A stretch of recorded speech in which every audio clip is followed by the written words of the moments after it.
औरत कितनी बेवकूफ़ होती है, वक्त मिले तो ज़रूर देख लेना।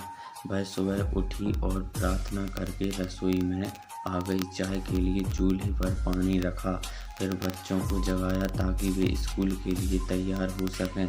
फिर रसोई में जाकर चाय बनाई और अपने सास-ससुर को दे दी। फिर उसने अपने बच्चों के लिए नाश्ता बनाना शुरू किया।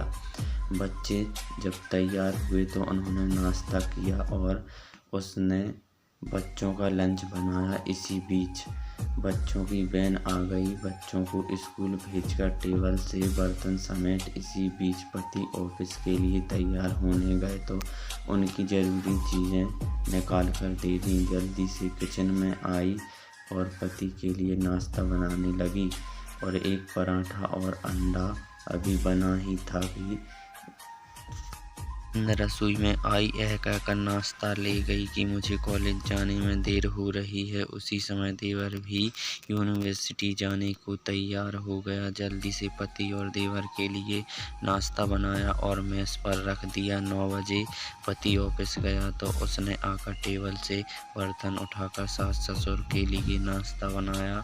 जब तक सास ससुर ने नाश्ता किया तब तक वह रसोई साफ कर बर्तन धो चुकी थी। सास ससुर के नाश्ते के बर्तन समेट ही रही थी कि तभी सफाई वाली मासी आ गई तो उसके साथ मिलकर घर की साफ सफाई की। मासी को विदा किया तो 11 बज चुके थे।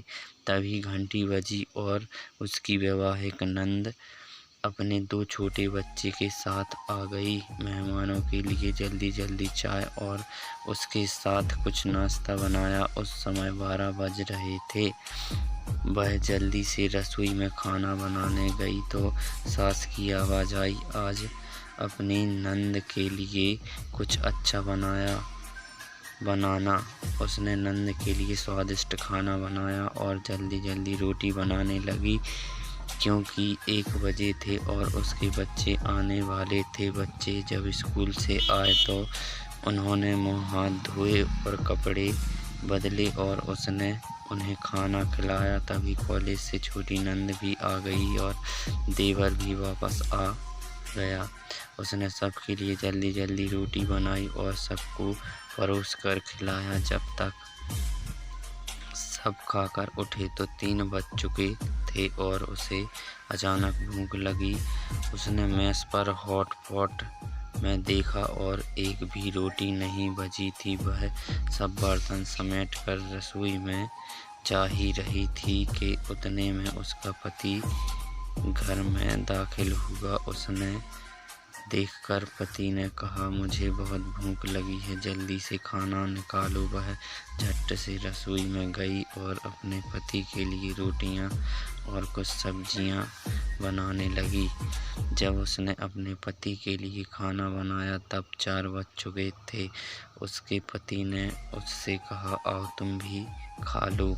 उसने आश्चर्य से पति की ओर देखा और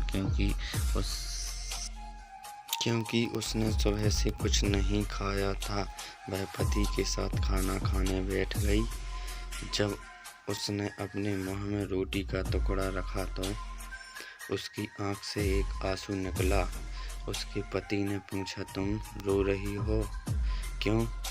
उसने सोचा, मैं इनसे क्या कहूँ, ये क्या जानते हैं कि ससुराल में इतनी मेहनत के बाद मुझे यह रोटी मिलती है जिसे लोग मुफ्त की रोटी कहते हैं। उसने अपने पति को उत्तर दिया, कुछ नहीं। उसके पति ने कहा, स्त्री कितनी बेवकूफ़ होती है। लाइक, शेयर और सब्सक्राइब जरूर करें।